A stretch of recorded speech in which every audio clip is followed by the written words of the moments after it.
नमस्कार मित्रों, आप सभी का स्वागत है हमारे YouTube चैनल हिंदी एडो क्लासेस में। और आज हम हिंदी साहित्य के काल विभाजन को देखेंगे।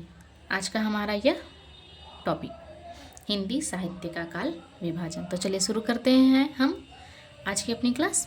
और यहाँ देखते हैं कि सबसे पहला प्रयास जो है काल विभाजन के लिए जॉर्ज ग्रियर्सन के द्वारा किया गया है। अब यहाँ अगर हम यह कहें कि जॉर्ज ग्रियर्सन जो हैं उन्होंने किन किन कालों को क्या क्या नाम दिया है वह, और उसके साथ साथ उसका समय क्या निर्धारित किया, इन सभी के विषय में हम चर्चा करेंगे। तो चलिए देखते हैं। यहाँ है जॉर्ज ग्रियर्सन के द्वारा काल विभाजन किया गया। यहाँ देखते हैं कि पहला जो है उसे चारणकाल इन्होंने कहा है। चारणकाल किसको कहा है? तो आदिकाल को इन्होंने चारणकाल कहा है। इसका समय इन्होंने बताया है सन 700 से 1400 ईस्वी, अर्थात आदिकाल का इन्होंने समय निर्धारित किया है सन 700 से 1400 ईस्वी। वहीं अगला क्रम है इनका 15वीं शती का धार्मिक पुनर्जागरण। अब धार्मिक पुनर्जागरण क्या? ये भक्ति काल के अंतर्गत आता है।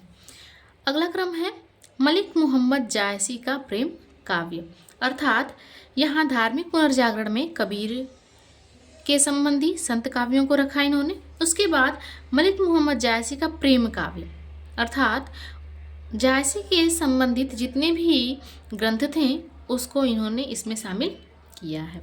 अगला है ब्रज का कृष्ण काव्य। ब्रज का कृष्ण काव्य किसका है?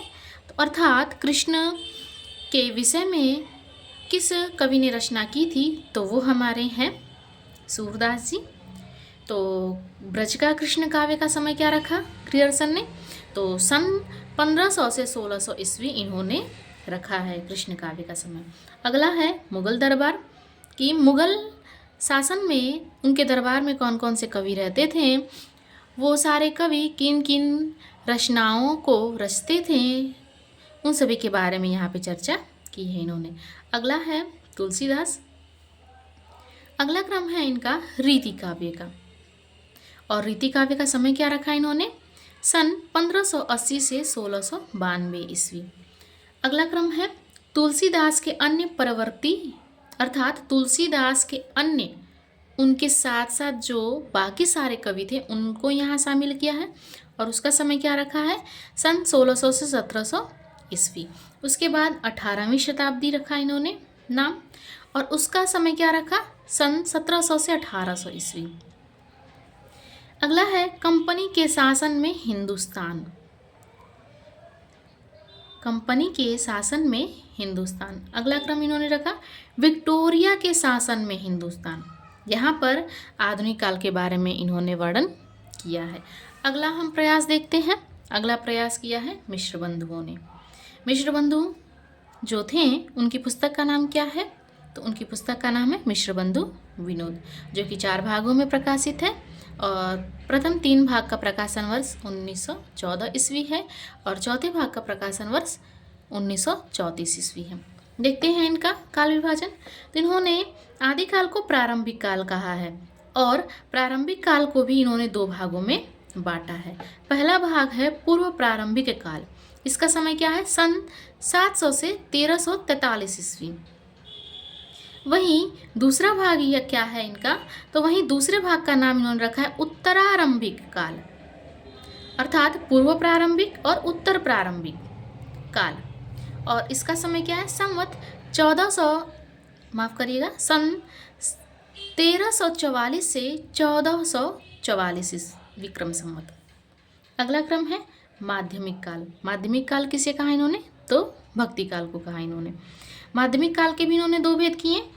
पूर्व माध्यमिक काल, इसका समय है सन 1445 ईस्वी से 1560 विक्रम संवत। दूसरा है प्रौढ़ माध्यमिक काल। इसका समय क्या है? संवत 1561 से 1680 विक्रम संवत। अगला क्रम है अलंकृत काल का। अलंकृत काल के भी इन्होंने 2 भेद किए हैं। पहला है पूर्वालंकृत काल, जिसका समय है संवत 1681 से 1790 विक्रम संवत। दूसरा भाग है उत्तरालंकृत काल, इसका समय क्या है? तो इसका समय है संवत 1791 से 1889 विक्रम संवत। अगला हम देखते हैं, अगला क्रम है परिवर्तन काल का। परिवर्तन काल, इसका समय क्या है? संवत 1890 से 1925 विक्रम संवत। अगला क्रम है वर्तमान काल का। वर्तमान काल का समय क्या है? संवत 1926 विक्रम संवत से अब तक का। अर्थात मिश्र बंधु ने अपने इतिहास को, अर्थात अपनी पुस्तक को इन्होंने 5 भागों में पूरा बांटा है। पहला है प्रारंभिक, दूसरा है माध्यमिक, तीसरा है अलंकृत, चौथा है परिवर्तन काल, पांचवा है वर्तमान काल। ऐसे ही आगे हम देखते हैं कि आचार्य रामचंद्र शुक्ल ने अपनी पुस्तक को कितने भागों में बांटा है और एक एक काल का समय क्या उन्होंने निर्धारित। यहाँ देखते हैं हम कि आचार्य रामचंद्र शुक्ल ने अपने इतिहास ग्रंथ का समय क्या निर्धारित किया है और अपने इतिहास ग्रंथ के एक एक कालों का नाम इन्होंने क्या रखा है। ठीक है, चलिए देखते हैं। पहला है वीरगाथा काल, अर्थात इन्होंने आदिकाल को वीरगाथा काल नाम दिया है।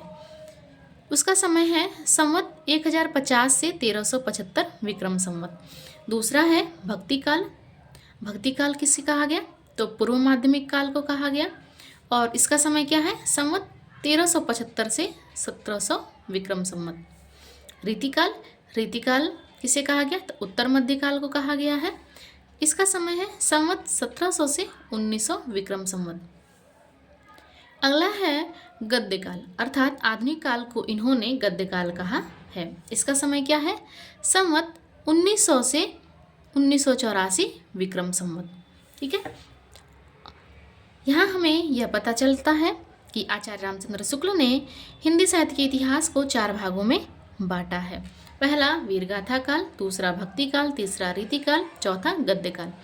अगला प्रयास हम देखते हैं डॉक्टर रामकुमार वर्मा के द्वारा। यहाँ इन्होंने आदिकाल को प्रारंभिक काल कहा है, अर्थात मिश्रबंधु की तरह ही इन्होंने भी आदिकाल को प्रारंभिक काल नाम दिया है। अब यहाँ प्रारंभिक काल को इन्होंने अलग से नामकरण किया, अर्थात प्रारंभिक काल के ही इन्होंने 2 भेद लिखे हैं, 2 भेद किए हैं। और पहले का नाम है संधि काल, जिसका समय है संवत 750 से 1000 विक्रम संवत। दूसरा है भाग चारण काल का और उसका समय है 1000 संवत 1000 से 1375 विक्रम संवत। अर्थात रामकुमार वर्मा ने आदिकाल को संधि काल एवं चारण काल कहा है। अगला क्रम है भक्ति काल, इसका समय है संवत 1375 से 1700 विक्रम संवत।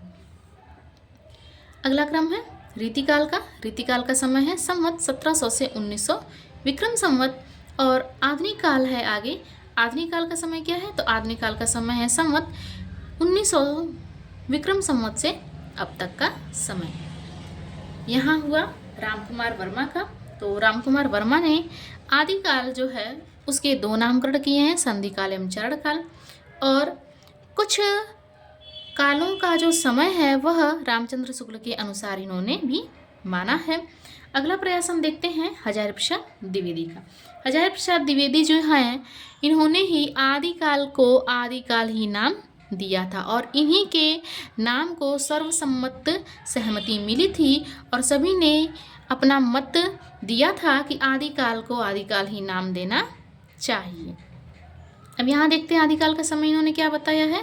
तो आदिकाल का समय इन्होंने बताया है संवत 1000 से 1350 विक्रम संवत। दूसरा है भक्ति काल। भक्ति काल का समय है संवत 1350 से 1700 विक्रम संवत। अगला है रीतिकाल। रीतिकाल का समय क्या है? इसका समय है संवत 1700 से 1900 विक्रम संवत। अगला प्रयास है आधुनिक काल का। आधुनिक काल का समय क्या है? तो आधुनिक काल का समय है संवत 1900 विक्रम संवत से अब तक का समय। ठीक है, अगला प्रयास हम देखते हैं गणपति चंद्र गुप्त के द्वारा। गणपति चंद्र गुप्त जी अपने हिंदी साहित्य के वैज्ञानिक इतिहास में इतिहास के काल विभाजन को 4 भागों में बांटा है। पहला है आदिकाल, जिसका समय है सन 1184 से 1350 ईस्वी। इन्होंने संवत नहीं बल्कि ईस्वी सन में बांटा है, काल विभाजन किया है। अगला है पूर्व मध्यकाल, इसका समय है सन 1350 से 1600 ईस्वी। तीसरा है उत्तर मध्यकाल, इसका समय है सन 1600 से 1857 ईस्वी। अगला है और आखिरी आधुनिक काल, इसका समय है सन 1857 से अब तक का समय। अगले महत्वपूर्ण एक दो और विद्वान हैं और इन्होंने भी अपने इतिहास काल में काल विभाजन का अच्छा प्रयास किया है। देखते हैं उन सभी को हम। अगला प्रयास है डॉक्टर नगेंद्र के द्वारा। संपादक जो हैं डॉक्टर नगेंद्र, इनका जो इतिहास है हिंदी साहित्य का इतिहास, इसमें इन्होंने काल विभाजन कैसे कैसे किया है और उसका नामकरण क्या क्या है, समय सीमा इन्होंने क्या क्या रखी है, देखते हैं। यहाँ है आदिकाल। आदिकाल का समय क्या इन्होंने रखा है, तो 7वीं सदी के मध्य से 14वीं शती के मध्य तक इन्होंने आदिकाल का समय रखा है। अगला क्रम है भक्ति काल का। भक्ति काल का समय इन्होंने बताया है 14वीं शती के मध्य से 17वीं सदी के मध्य तक। अगला है रीतिकाल का। रीतिकाल का समय क्या रखा इन्होंने, 17वीं शती के मध्य से 19वीं सदी के मध्य तक, अर्थात इन्होंने रीतिकाल का समय 17वीं सदी के मध्य से लेकर के 19वीं सदी के मध्य तक रखा है। अगला क्रम है आधुनिक काल का। आधुनिक काल का समय क्या है, तो 19वीं शती के मध्य से अब तक का समय है। और ये जो अब तक का समय है उसको हम देखते हैं कि इन्होंने आधुनिक काल को भी अलग अलग खंडों में बांटा है। आधुनिक काल को किन खंडों में बांटा, उनके क्या क्या नाम है उसको देखते हैं। पहला है पुनर्जागरण काल। पुनर्जागरण काल किसे कहा गया, तो भारतेंदु युग को। भारतेंदु युग का समय क्या है, 1857 से 1900 ईस्वी। अगला है जागरण सुधार काल। जागरण सुधार काल किसे कहा गया, तो द्विवेदी युग को। द्विवेदी युग के प्रमुख कवि कौन से हैं, तो वो हैं महावीर प्रसाद द्विवेदी, और महावीर प्रसाद द्विवेदी के अनुसार ही द्विवेदी युग का नामकरण भी हुआ है। इसका समय है 1900 ईस्वी से 1918 ईस्वी। अगला क्रम है छायावाद युग का। छायावाद का जो समय है वह है 1918 से 1938 ईस्वी। उसके बाद के काल को छायावादोत्तर काल नाम इन्होंने दिया है। इसके इन्होंने दो भेद किए हैं। एक है प्रगति प्रयोग काल, इसका समय है 1938 ईस्वी से सन 1938 ईस्वी से 1953 ईस्वी। दूसरा है नवलेखन काल, इसका समय है सन 1953 ईस्वी से अब तक का समय। अगला प्रयास किया है डॉक्टर रामस्वरूप चतुर्वेदी ने। इनका भी प्रयास हम देखते हैं और इनके द्वारा हम यह देखते हैं कि इन्होंने अपने इतिहास ग्रंथ को कितने कालों में बांटा है। पहला है इनका आदिकाल, दूसरा है पूर्व मध्यकाल, तीसरा है उत्तर मध्यकाल और चौथा है आधुनिक काल। यहाँ देखते हैं आदिकाल। आदिकाल क्या है, तो वीरगाथा काल। इसका समय है सन 1000 से 1350 ईस्वी। पूर्व मध्यकाल अर्थात भक्ति काल का समय क्या है, तो सन 1350 ईस्वी से 1650 ईस्वी। अगला है उत्तर मध्यकाल अर्थात रीतिकाल। रीतिकाल का समय सन 1650 से 1850 ईस्वी। अगला और आखिरी है आधुनिक काल। आधुनिक काल का समय जो है वह है गद्यकाल जिसे कहा गया, उसका समय है सन 1850 से अब तक का समय। अगला प्रयास हम देखते हैं और यह एक महत्वपूर्ण हिंदी साहित्य में अपना योगदान देने वाले विद्वान हैं। इनका नाम है डॉक्टर बच्चन सिंह।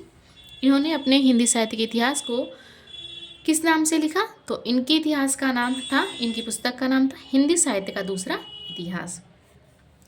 इन्होंने भी 4 भागों में बांटा है। पहला है अपभ्रंश काल, दूसरा है भक्ति काल। भक्ति काल का समय क्या है, तो सन 1400 से 1650 ईस्वी। रीतिकाल का समय क्या है, तो सन 1650 से 1857 ईस्वी। और आधुनिक काल का समय क्या रखा, तो आधुनिक काल का समय रखा सन 1857 से लेकर के अब तक। आज की हमारी क्लास यहीं पर होती है समाप्त, और आगे की क्लास में हम आदिकाल अर्थात आदिकाल के बारे में हम समझेंगे, जानेंगे और उस पर चर्चा करेंगे। वहाँ हम यह देखेंगे कि आदिकाल का जो नामकरण है, किन किन विद्वानों ने क्या क्या नाम आदिकाल को दिया है, उसके विविध स्वरूप क्या क्या हैं, उसकी विशेषताएं क्या हैं, आदिकाल में साहित्य कितने हैं, इन सभी के विषय में हम चर्चा करेंगे। मिलते हैं अगले वीडियो में। और अगर यह वीडियो आप सभी को पसंद आई हो तो लाइक करिए, और जिन्होंने भी सब्सक्राइब नहीं किया वे सब्सक्राइब करें। और जो भी आपके सुझाव हो, प्रश्न हो या कोई भी इन तथ्यों के माध्यम से कोई समस्या हो तो उसे हमसे ज़रूर साझा करिए। बहुत बहुत धन्यवाद।